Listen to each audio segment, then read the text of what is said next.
Get ready to remove the filter from your timeline.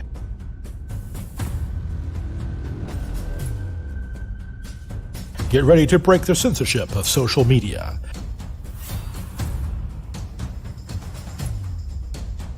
Get ready to support the grassroots alternative to establishment propaganda. Get ready for an authentic voice.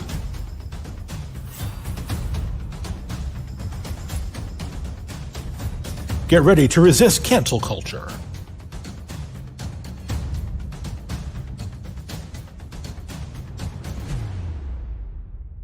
Get ready for free speech media. This is FSM.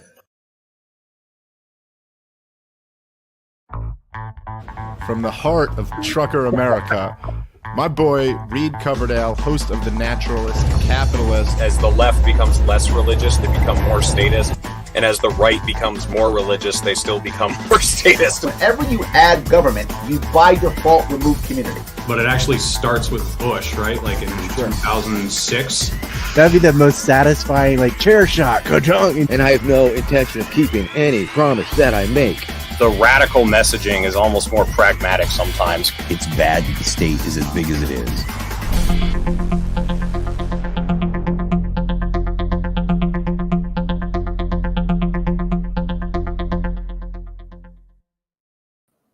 Hello, everyone. Thank you for tuning in to The Naturalist Capitalist for episode 122. Real quick things before we get going.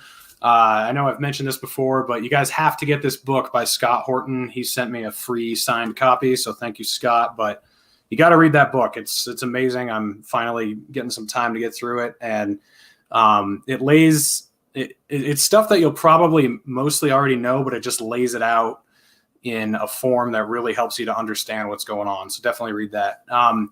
The other thing is, as you guys know, I platform Ryan Dawson on here quite often.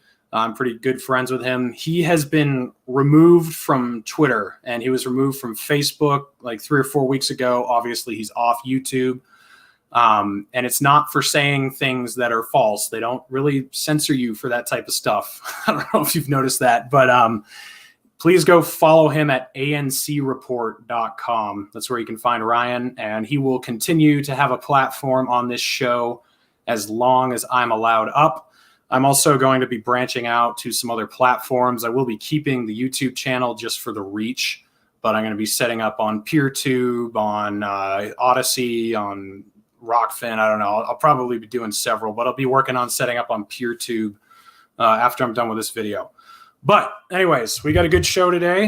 You guys have seen him on the show a few times before. I've been on his show a few times.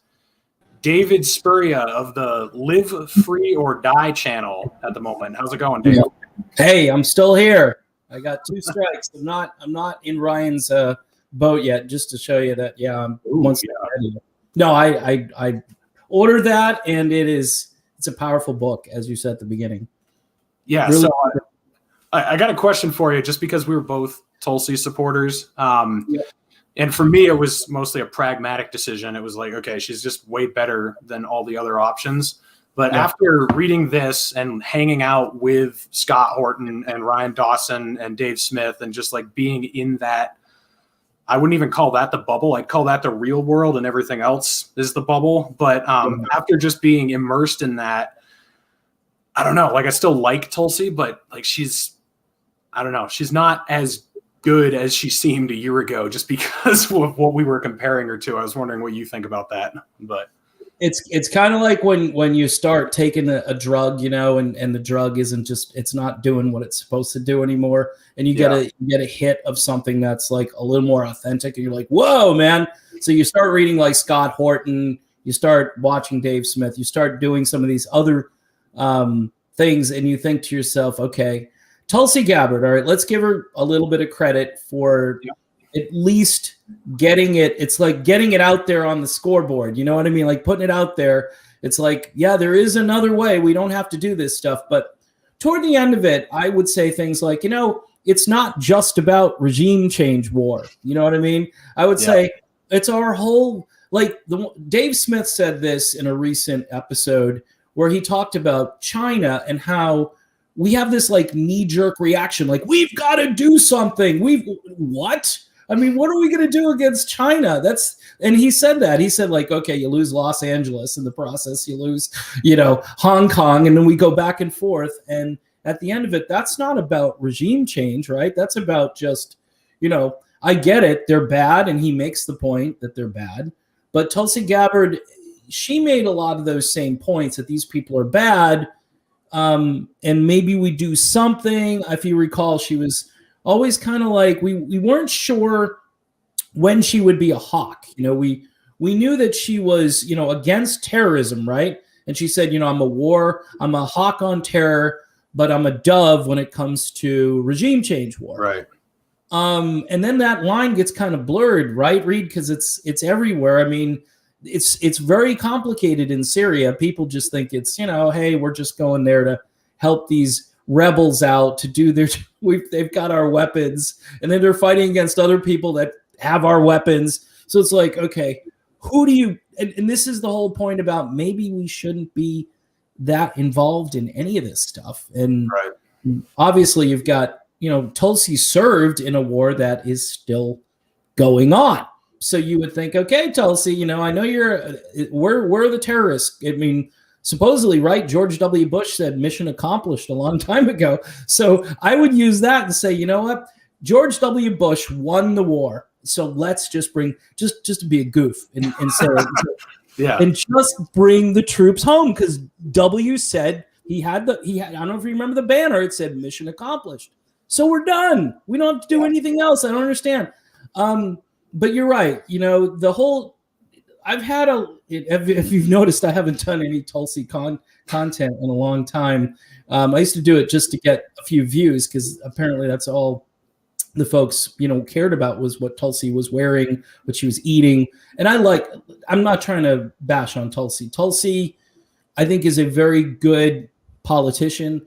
I think she found a lane, but I don't know if she knew about all the potholes in that lane, if you know what I mean. So again, when you take a little bit of Scott Horton, it's like, oh man, this is strong, and then you have to reevaluate. And that's what life is about. And me, I've been like, but with Scott Horton and others who I consider to be more of the Mises Caucus group of folks, these guys take this stuff really seriously, and they're going to call you out on the left. They're going to call you out on the right. They'll empathize with some positions here and there. Obviously, you would think, like Donald Trump might have had some good instincts, but compared to what, though? I mean, and then we have to consider, though, that one of my theories is that you would call it the deep state, or whatever you want to call it, the all of these different agencies that are really running the show when it comes to our policies, war policies and so forth.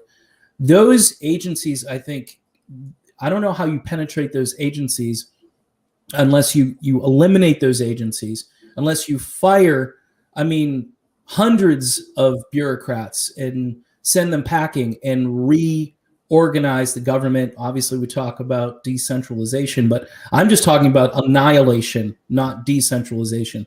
You have to, because Donald Trump getting up there saying, it's not a good idea. Maybe we should try to be friends with Russia. Maybe we should negotiate with China and so forth. Those are fine. Those are good things. But he's not really calling the shots. He's making speeches that he thinks he can get away with without them coming for him. Guess what happened last year?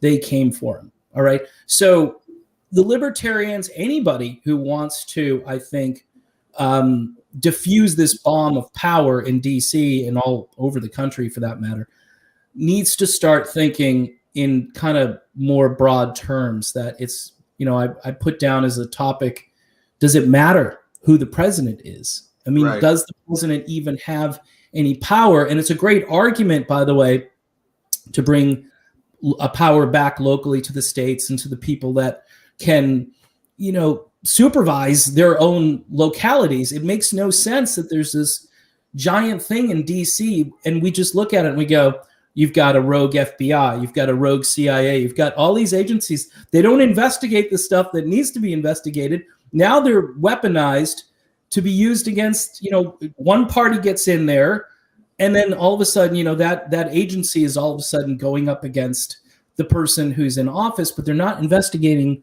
the crimes on the other side, because you just appoint cronies, people that are going to do your bidding. So anyway. I think what it all comes down to, and this is where Trump, Tulsi, and I would say the Libertarian Party in the past has messed up, that there's no philosophy behind what you're selling. I love Tulsi, but what was her philosophy? Doing what's right for the American people. What does that mean? that doesn't mean anything. That's completely subjective.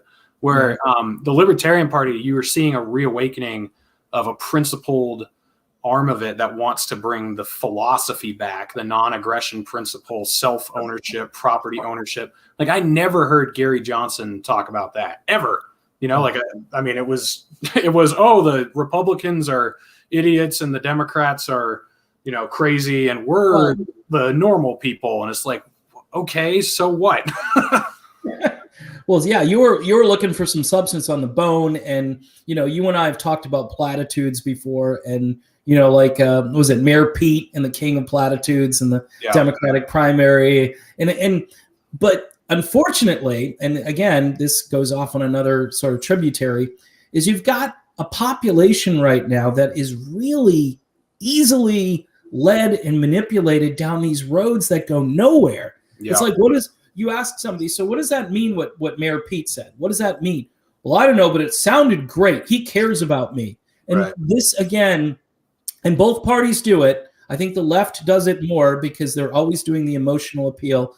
The right has their own version of it, and they do a little tap dance around what the left does and says that they're not going to do it as bad.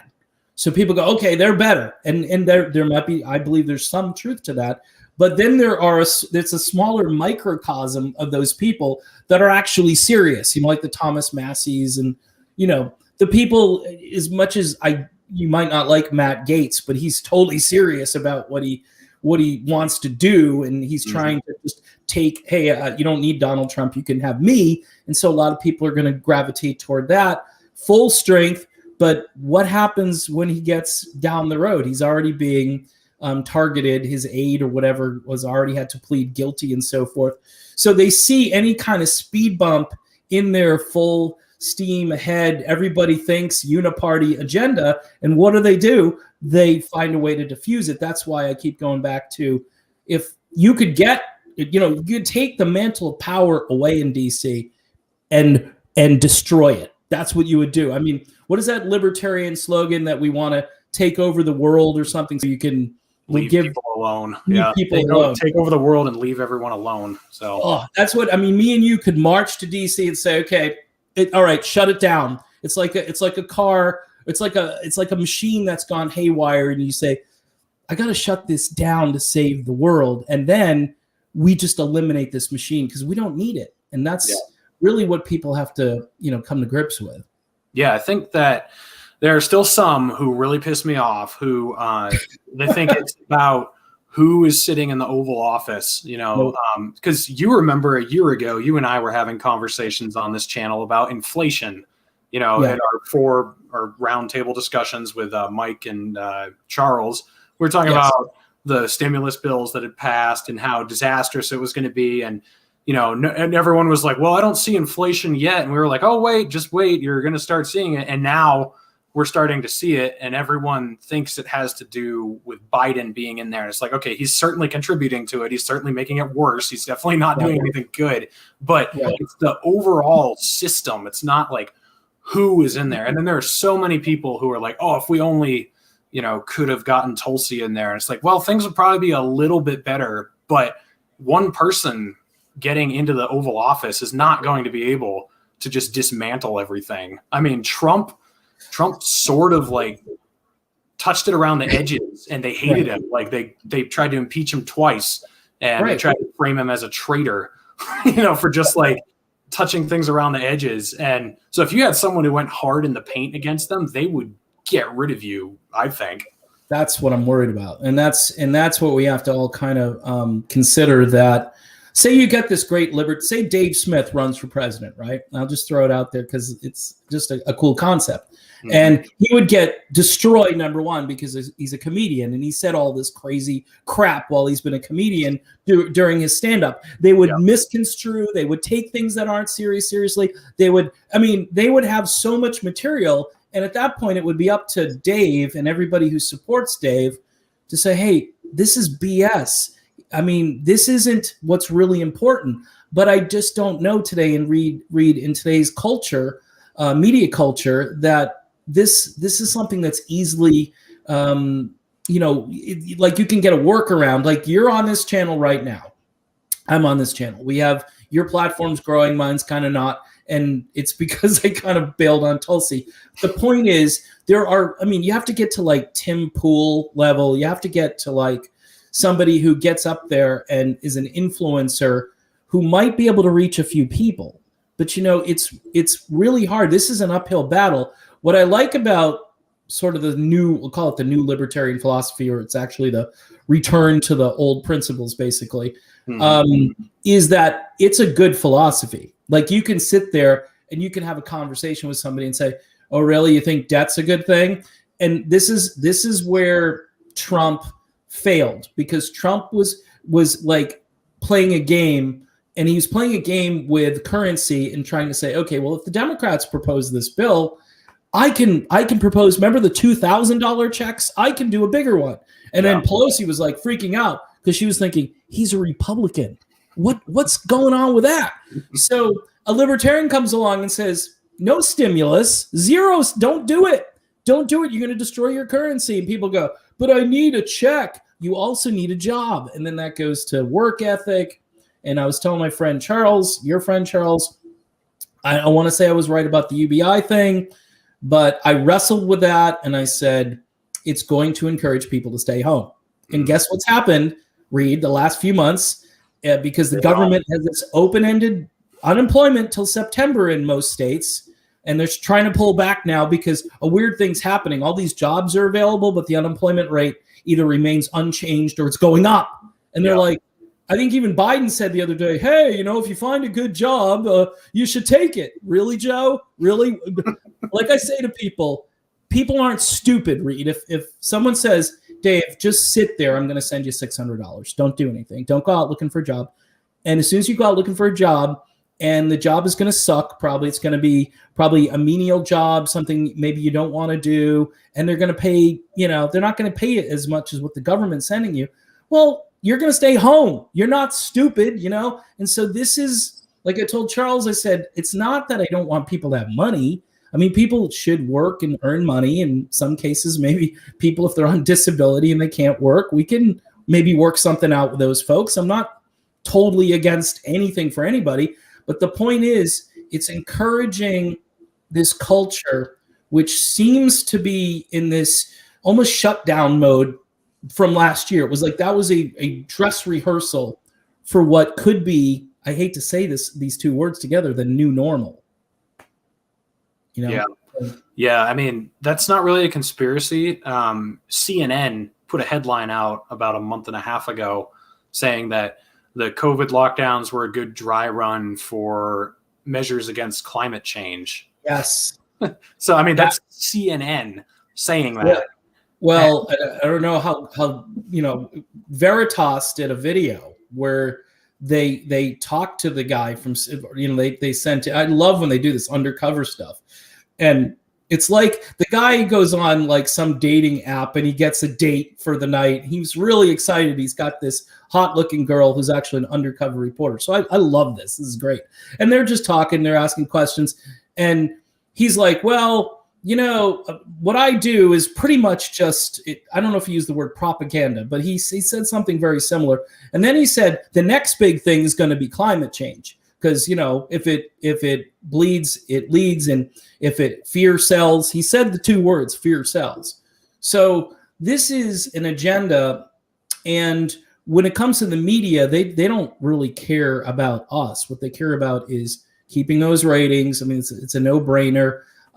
It's like it's like tabloid TV. It just runs. It's like Maury Povich graduated and infiltrated CNN, and this is their philosophy moving forward. And it's sad, but this is why you need to get off the grid and watch Reed Coverdale and Charles Anderson and some of these people that are out here. Yeah, no, I mean, it is kind of terrifying. The other thing is, it's if you don't buy 110% into whatever narrative they're selling, you're a denier. So, and that's what they did this with the war on terror too. I mean, back in 20 years ago, like, sure, terrorists flew planes into the World Trade Center. Yeah, the terrorists are out there. That's bad.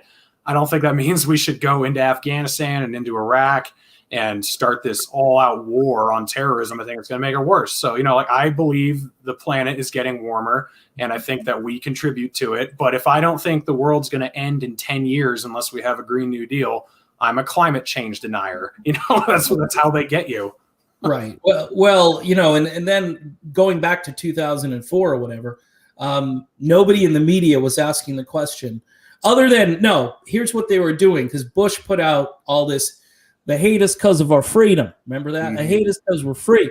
And of course, all the right wingers love that. And even the Democrats were like, yeah, we're free. And that's why they hate us. And that's the narrative. And it just, that's a brilliant narrative. That's a Joseph Goebbels move right there. So the real question is not why do they hate us? Why did they do this? Would have been the more appropriate question. What motivated these guys to get in planes and kamikaze into buildings? Nobody asked that question. Now, there were a few commentators, the underground type people, the people that thought the whole thing was, 9/11 was an inside job and so forth. And at first when I heard that, I was like, come on, seriously? But as time has gone on and knowing our foreign policy, I'm not saying we, but then again, when you look at where the money came from, where the backing came from, where they, they're Saudi nationals. Tulsi was the bravest one to bring up the 9/11 report and the fact that Saudi Arabia might have had something to do with it. She wouldn't touch the possible Israeli involvement, but she was actually going after the Saudi Arabian involvement, which is like, that was very brave. But yeah, everyone go watch Ryan Dawson if you want to know more about 9/11. That'll blow your mind. So go find Ryan on his new platform, right? Yeah. So it's just, and this is it. When you just go and this, we're actually like doing this, and we're an actual example of what is happening in the media. That, hey, if you talk out of line, whether it's about COVID, that's another one where it's like really. That's another one where if you didn't buy 110% of the narrative, then you were a denier. And it's like, well, no, I know there's a disease and I know people have died from it. But if I don't think it's the bubonic plague, then I'm a science denier. Yeah. Well, I don't want to get you in too much trouble in this video, so I'm going to steer away. But, I'll just say this. In order to have, because this probably won't get anybody in trouble, in order to have emergency authorization use of what they're using now on people, there has to be no other alternative available. All right, that's all I'm going to say, and I'll let people kind of figure out what that means. So you can digest. You can go to some other sites that focus on this, and But in order I'll build on that a little with using safe language. But if they can't entice you into something because they haven't made the situation scary enough, then they're going to try to pass legislation so that you have to capitulate. But then they screwed up with that too. So.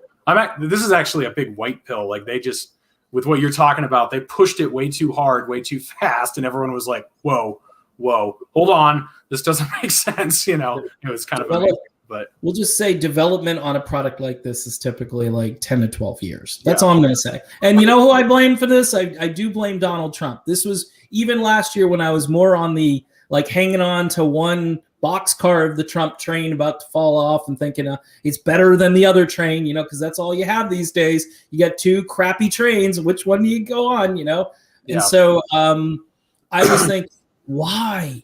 And this guy used to be very anti-vax in his younger days. So it's not that let me just say this, I'm not necessarily anti-vax. I'm just saying you kind of look at all the information And then, do you want to push this so hard? That's all I'm saying. Well, did you see they changed the Webster's dictionary definition of anti-vax?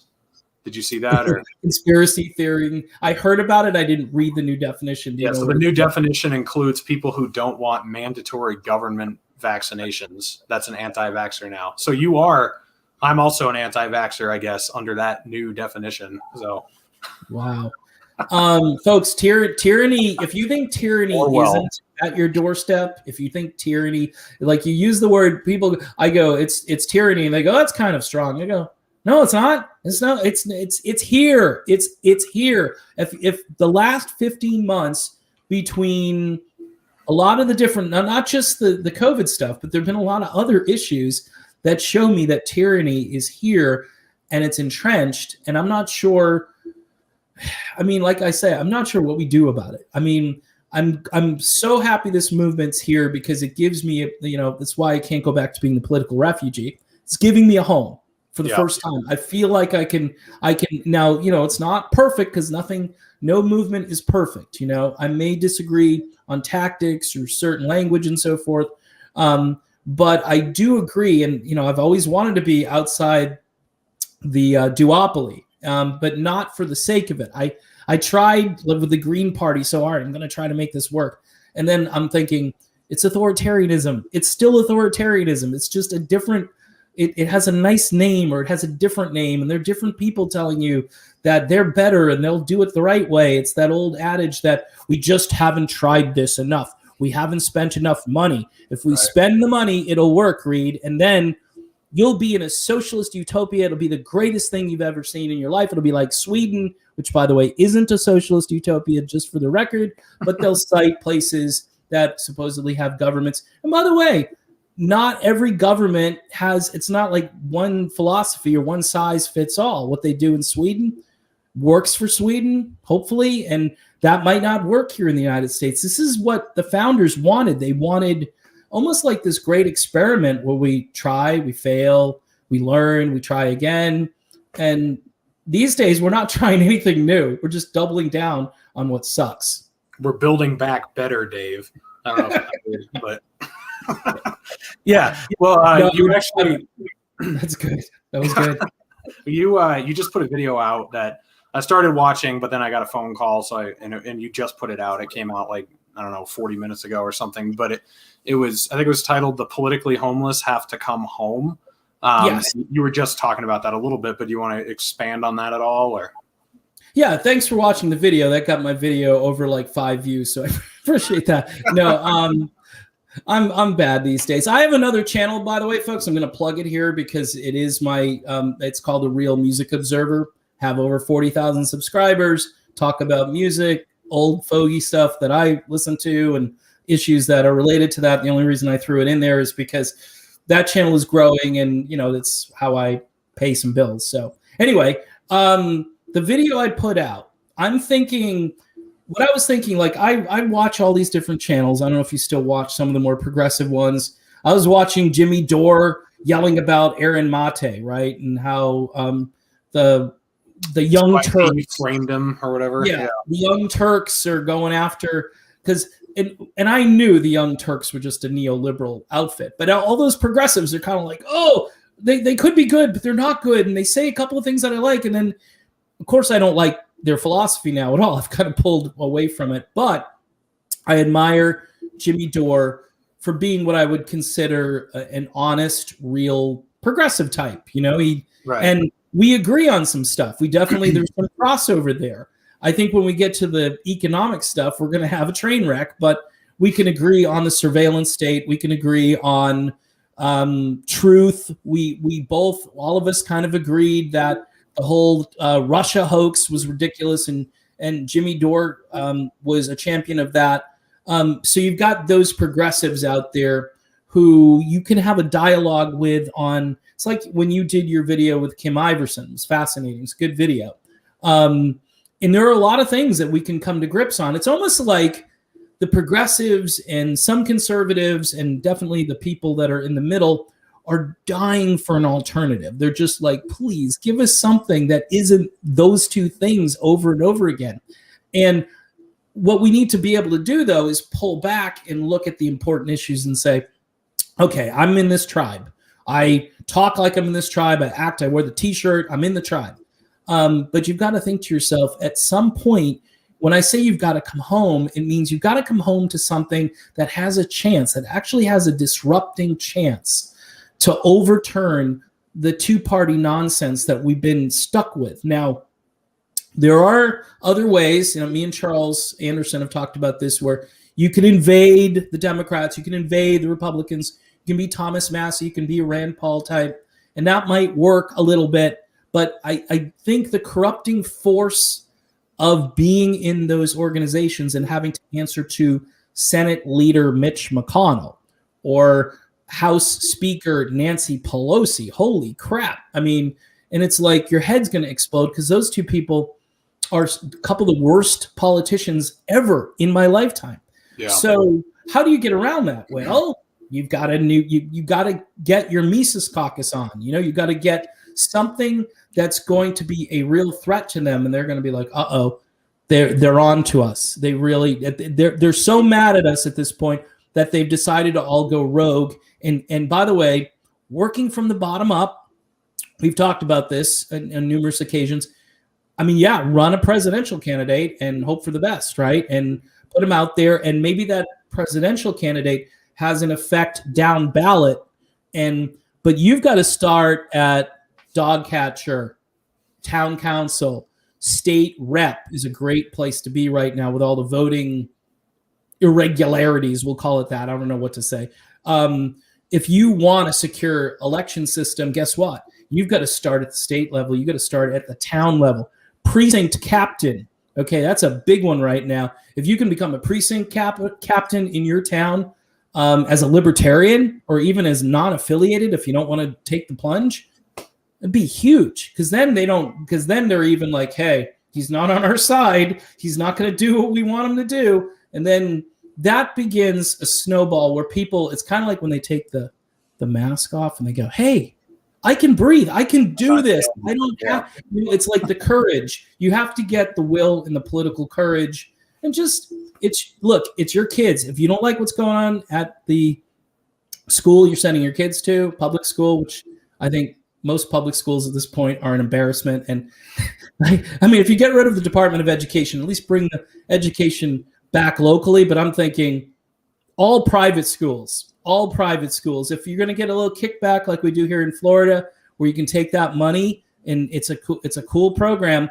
and you want to put your kid in a private school, at a school of your choice, and they're going to actually educate your kid and not lock it down and not keep the kids home for 8-9 months. And that homeschooling too. Hello, if you can homeschool, if you're married and you got a spouse that wants to homeschool, or even pay a tutor, for crying out loud. Because guess what? It might be more cost effective. They're spending $12,000 per kid and they're getting nothing. Kids don't know our history. They don't know anything about civics. They don't have any grasp of what the Constitution even vaguely means or says. So anyway, I'm running out of oxygen here. But the point, there's a lot that can be said on these topics. It is about decentralization, though, and bringing everything back to where you can manage it and where you can oversee it. Because how can I oversee what's going on up in D.C.? D.C., right now, they're trying to make Washington, D.C. into a state. Do you know that D.C. is like a territory of its own? It's in the Constitution. That's unconstitutional, and they're trying to do it. And I tell you what, the day that happens, the USA is toast. It's done. The only time we care about something being unconstitutional is if it's some phone call or something that we can impeach something over. Those are the only real constitutional violations we care about. It was a perfect phone call. Oh my God. Yeah. But no, I agree. What's kind of crazy to me, you've probably heard that quote. I forget what it's from, but it's small minds think of people, average minds think of events, and then great minds think of ideas. I think that's how it goes, or philosophy or whatever. I've never seen that so true until I started getting politically active, because so many people are still talking about individuals. So whether it's Trump or Bernie or Tulsi or whatever. And then events are the next thing. It's about January 6th or the election or whatever. It's like, who cares? Like, let's talk about like, what's wrong with everything that's happening, like why, that's why I focus a lot on philosophy and like what directs your life. Like, do you believe that you have the right to own your body and your property? And do you believe you don't have the right to infringe on other people's bodies and property?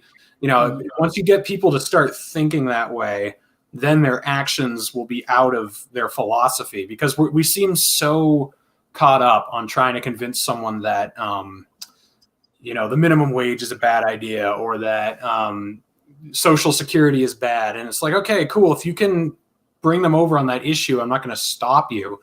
Yeah. But for instance, if you're trying to convince people that the lockdowns are a bad idea, and you finally, after spending hours and hours and hours of trying to explain to them why the lockdowns are bad, they finally like, okay, I'm against the lockdowns. And then the lockdowns go away. Unless you've changed the way they're thinking, like unless you've convinced them the lockdowns are bad because the government is using illusory power to tell you that you can't leave your house, that you don't have the right to assemble, that you don't have the right to work, unless you can convince them that the concept is bad instead of just the policy, like you don't win anything, because then the next policy comes along and you've got to start from scratch again. You're like, okay, this policy is bad because it's not going to be, I mean, if your only argument is the lockdowns are bad because it's not going to be economically profitable for the average person, if that's your only argument, instead of saying like, hey, the government is locking you in your house with imaginary powers that even with the document that supposedly decides what they're allowed to do does not give them the power to do. Unless you can convince them of that, like, I don't really see what the point is. You know what I'm saying? Yes, I do see what you're saying. And it frightened the hell out of me last year. And I mentioned this earlier, the level of compliance and the lack of intellectual curiosity and the willingness. I mean, again, you go into places where I live, and my state's been pretty good, but their businesses have become little governments and setting policy that the government has not endorsed, which is crazy. And the government now basically is saying, well, we're not going to do this to you, but Amazon.com might do it to you, or Lowe's might do it to you, and I'm thinking, whoa. I didn't elect Lowe's to anything. I did not check the ballot off for Lowe's. So I'm thinking to myself, and people aren't like furious in the streets, like pushing back saying, no. I mean, I see it at the school board level, because what they did to kids last year is, I think it's child abuse in some cases. I will use that. I don't care. I will use that phrase. But I don't see other adults walking around and thinking to themselves, there's something about, even just like, how you get that feeling about something like this just doesn't feel right. I mean, is there a rule that says I have to do this? No. This was when the two words I hate the most, Reed, from last year, a couple words I put in my top 10 hated combos. Health officials. Really? Mm. First of all, what's an official? Like there are baseball officials, right? Or that officiate baseball games. I mean, they have power over the game, maybe, because there are rules of that game. But health officials legally do not have any say in where Dave goes, where Dave dines, where Dave wants to drive. Okay, they have no say over that. So I guess my big area of concern is that what's going on with my fellow human beings? I mean, is this just generational rot where they've been sort of lulled into government's okay, government's your friend, government's good, government? I hear this a lot. You know what the great response from the older folks who are scared, who've been scared through this whole thing is, why would they do this, Reed? Oh, yeah. Why would they say this then? That's the answer I get all the time. Open the history book. Yeah, 1940 something, I mean, but just not to go down that road, but it's there's plenty of other tyranny, not just that.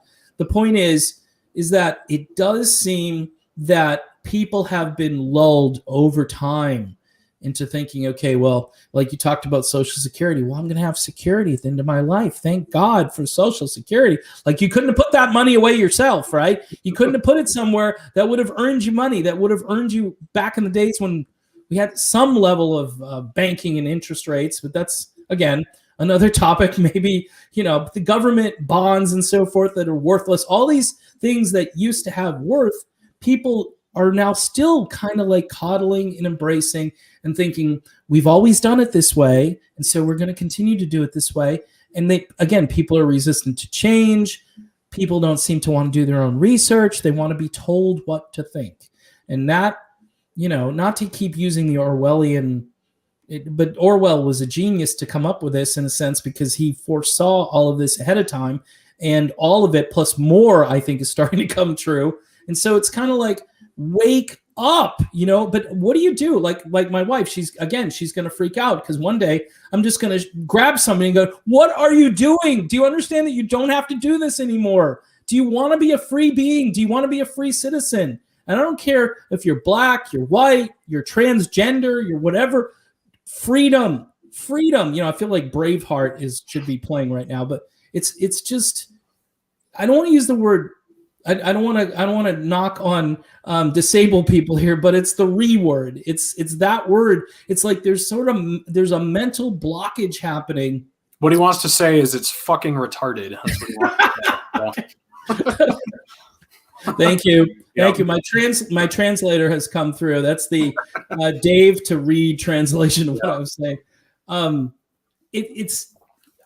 I don't have anything else to add other than the fact that I'm worried about my fellow citizens. I honest to God mean it. I'm not saying this gratuitously.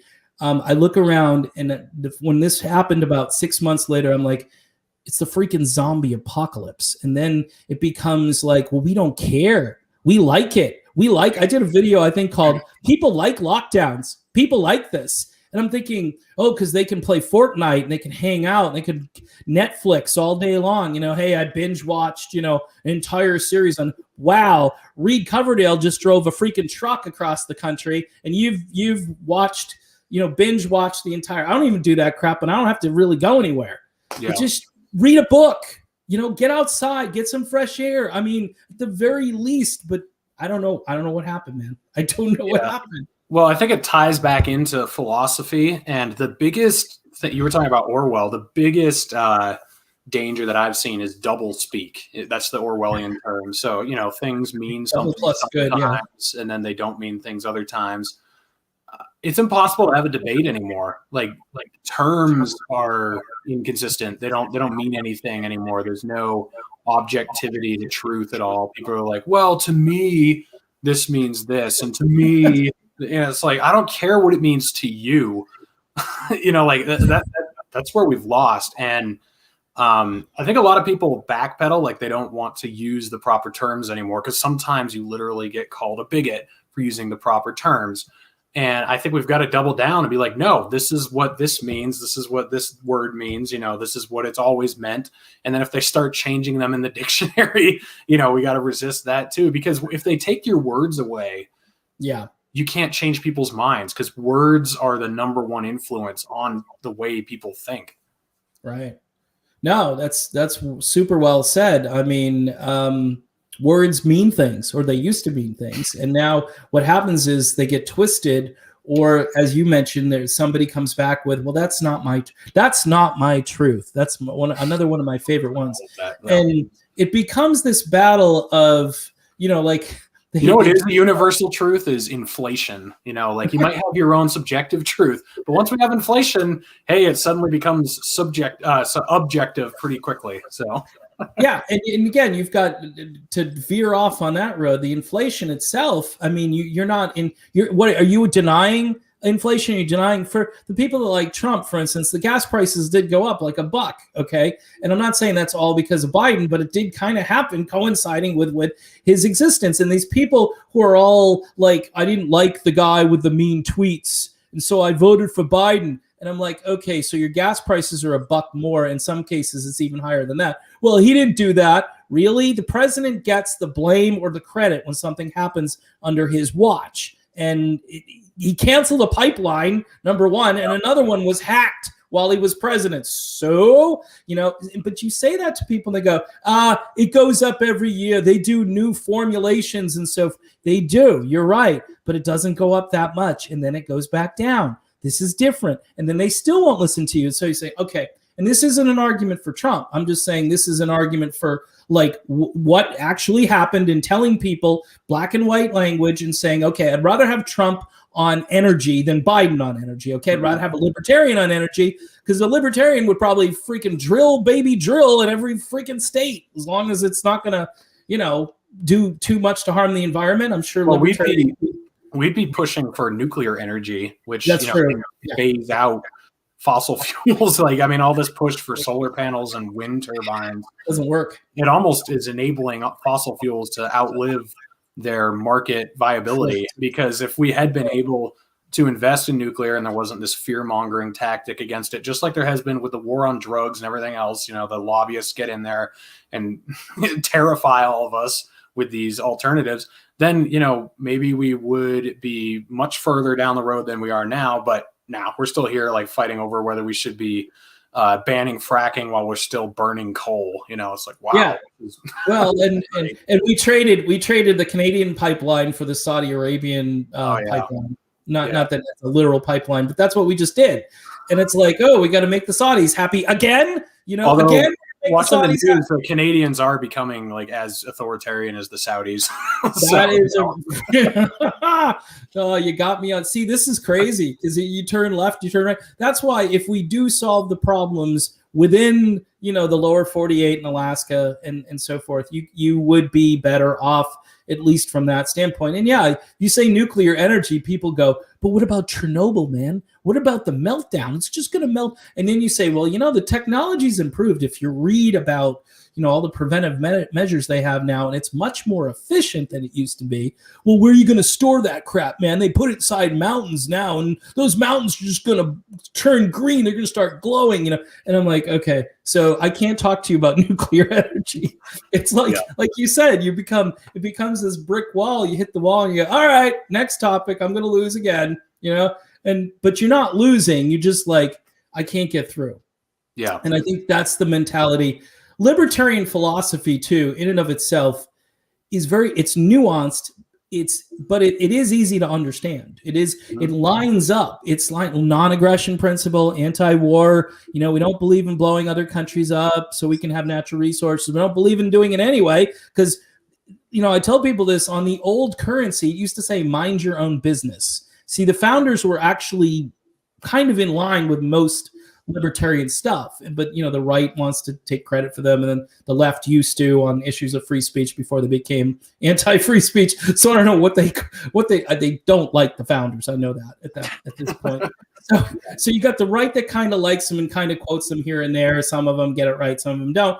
And then you get the libertarians, I think, that are probably the closest, but we weren't there, so we can just interpret their words. And even if we were a little bit off, the whole, horseshoes and hand grenades thing, we'd be far better off if we were trying to get some of that back. And we are running full speed away from that. And we have been for decades. It's like the grade of the hill, just you drive a truck. So the grade of the hill is like this right now. It's bad. Yeah. So while we wrap up here, because we're coming up on an hour, I just wanted to say, or I wanted to talk about this. We talked about Tulsi already, but I want to talk about Tulsi supporters because that's who your base is at your channel still, because that's where you picked them all up, and they're not happy with you deviating from the original message or whatever. It's funny, on Twitter, the number one demographic that I've blocked has actually been Tulsi supporters. You'd think it would be neoliberals or neocons or Trump people, but they just don't bother me. They don't come after me. They just ignore me. It's the Tulsi supporters. Whenever I was, and I've always been very nice to her. I've been critical of her where I disagree with her, but I'm not a Tulsi-crat. I never was. I never fully aligned with her. And so when she, even when I was on her campaign, I disagreed with her on a good chunk of stuff. And then after the campaign, she went 100% in on the COVID stuff. And I was just like, no. And, that was the beginning of the divorce. The Tulsi supporters started getting really mad at me.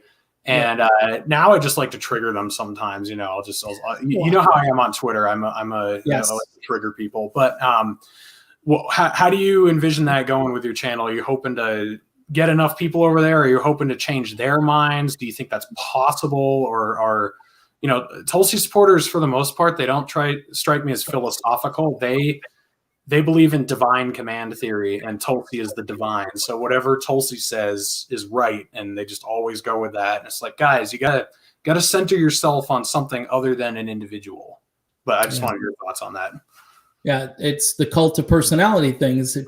When I did a couple of videos where I said Tulsi and Trump are a lot alike, and they were like, "What? What do you mean by that? Trump's a bombastic jerk, and Tulsi's a sweet, angelic person." I'm like, yeah, but they're both commanding this. They can do no wrong. Like, they say something, and people go, "Oh, Tulsi agrees with this." Now, Tulsi, toward the end of her tenure in Congress, started to really jump on a lot of issues that right-wingers really care about, right? The way she framed the language and stuff. And nothing I really disagreed with. I was just like kind of surprised, like, okay, you're going out with a bang, but you're going out. That's the problem. All right. If you had stayed there to throw those bombs and you remained a Democrat, that would have been some good political theater, would have been interesting. I think she would have built some amazing political capital, Reed, but she would have lost her election in Hawaii. And that's the sad part, because Hawaiians apparently like the neoliberal philosophy. Now, as far as my channel goes, it's tough because I haven't done, like I told you, I don't do Tulsi content anymore, really. It's been quite a while. And I think the last video I did was her talking about banning flights from Brazil or something, you know, and I thought, really, Tulsi, you're going to ban flights from Brazil? I mean, it just got, and I didn't agree with her on the COVID stuff. Everybody who supported her, I think about 98% did, though.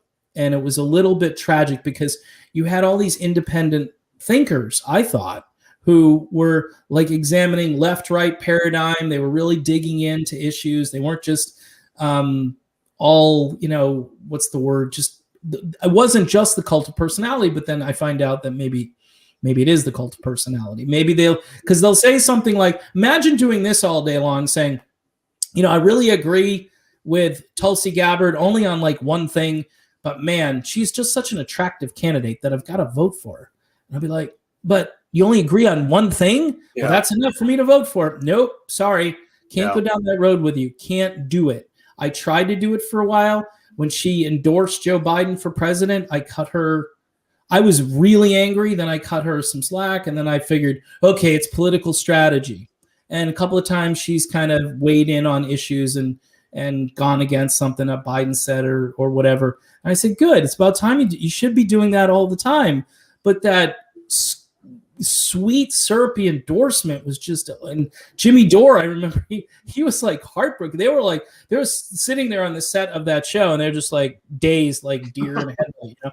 And I'm thinking to myself, okay. And I was so angry. And look, my channel, I don't want to say this and not mean it because I'm very fickle, but I'm trying to be more libertarian oriented. I'm trying to support the liberty movement. I've even inquired about being part of the Mises Caucus here in Florida, which apparently in my county, Reed, there's not one person doing it. There so I would be the leader by default, you know. And I think that's the direction I'm going. I'm losing about 10 or 20 subscribers a week. They just fall off magically, 1 or 2 each day. It's weird. It's weird to see it because I don't know if people are actually doing it or if somebody up higher is doing it. I think a lot of people, when they subscribe to channels, sometimes they forget they're subscribed to the channel. They don't watch it for a while. Like I'm subscribed to Tim Pool, and I might watch Tim like, I don't know, a couple times a month maybe, but I forget that I'm even subscribed to him. And that's probably the case with me. There are probably a lot of Tulsi supporters that need to clean out their cachet and get rid of me, you know. So we'll see how it goes, but I'm staying the course. That channel isn't really about the money. It's just about me being a voice and being supportive and you know, calling it like I see it. Yeah. I think Tulsi supporters should try to be more like Tulsi. Tulsi's very open-minded, very willing to talk to anyone. Tulsi supporters are very reactionary and extremely angry if you say anything questioning of their queen. But we're going to try to help you. We're going to try to get as many of my subscribers over to Dave's channel. So I have him linked in the description to, I think it's called Live Free or Die right now. Is that the name of the channel? Live Free or Die. It's not going to change. It's both on YouTube with 2 strikes on there and over on Rockfin as well. So if it just vanishes, you'll know where to find me. Yeah. So I've got his Twitter and his YouTube linked in the description. Go give him a hand. Let's try to build up all these liberty-minded channels that we can, before they get rid of us, which they obviously will. But thanks for coming. Yeah, I appreciate you having me. And hey, congratulations on the growth of this channel, man. You've been doing some great stuff, great interviews, and you deserve it because you work hard at this. Yeah, I do want to say that I attribute a lot of that to people being willing to give me a platform, which you were one of the first guys, Dave, actually, over a year ago now. Well, when you write the book, just, give me a little blurb somewhere. But it's true. You guys can go. It was in May or April or something of 2020. Yeah, I didn't know you from Adam, man. I was like, who's this guy at Coverdale, man? And then I learned that you were on the inside of Tulsi's campaign. I was like, whoa, this is cool, And then you come out as this liberty freak later, and I'm like, uh-oh. And I didn't know if I wanted to follow you in that direction. I kept going back and forth. I'm very, I'm stubborn. I'm one of those people that is a contrarian. Like, if everyone's going in this direction, I'll purposely just avoid it and go the other direction. And sometimes it's stupid reasoning for it. But now, I see, that's why I did this video today. Everybody's got to kind of come home to their political home. There is a home. The Libertarian Party, I would say the Mises Caucus is better than the LP national folks, as we all know. But if you read their stuff and digest some of those great videos, I'm a big Tom Woods fan. Go watch some Tom Woods. Cleanse the palate. Get it out of your system, Absolutely. Well, thanks for coming on, Dave. We'll have you back again. And hope your channel hope you get your channel going in the other direction. Hopefully we get enough libertarians over there to get you trending upwards again. So that would be enough. If it was just an increase of 1 next week instead of a loss of 10, I'd be like, hey, it worked, Reed. It worked. And then, I'll send you a check. All right, perfect. It's a joke, man. All right.